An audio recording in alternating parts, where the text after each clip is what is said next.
So hi friends, welcome to ఇంటి వంట.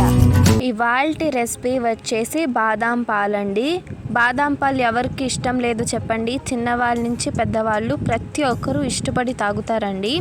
ఇది హెల్త్కి కూడా చాలా మంచిదండి.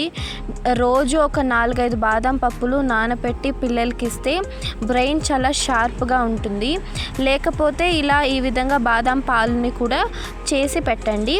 మరి ఆలస్యం చేయకుండా వెంటనే ప్రాసెస్లోకి వెళ్ళిపోదాం పదండి. ముందుగా ఒక బౌల్ తీసుకొని అందులోకి ఒక 1/2 కప్ అంతా బాదాం పప్పుల్ని తీసుకోండి. ఇది వచ్చి సుమారు ఒక 40 నుంచి 45 బాదం పప్పుల వరకు ఉంటుంది. ఇప్పుడు ఇందులోకి వేడి వాటర్ పోసి ఒక 15 నుంచి 20 నిమిషాలు నానబెట్టండి. ఒక 15 నిమిషాల తర్వాత ఈ విధంగా పైన ఉండే పొట్టును తీసేసి దీన్ని మిక్సీ జార్లోకి వేసుకోండి. అలాగే ఒక 1/2 కప్ అంతా పచ్చిపాలని వేసి ఒక 2-3 యాలకుల్ని వేసి స్మూత్ పేస్ట్ లాగా బ్లెండ్ చేసుకోండి ఈ విధంగా. ఇప్పుడు మరో పక్కన స్టవ్ ఆన్ చేసి ఒక కడాయి పెట్టుకొని అందులోకి 1/2 లీటర్ పాలు పోసి చక్కగా పొంగు వచ్చి బాయిల్ అయ్యేంత వరకు కూడా బాగా మరిగించుకోండి.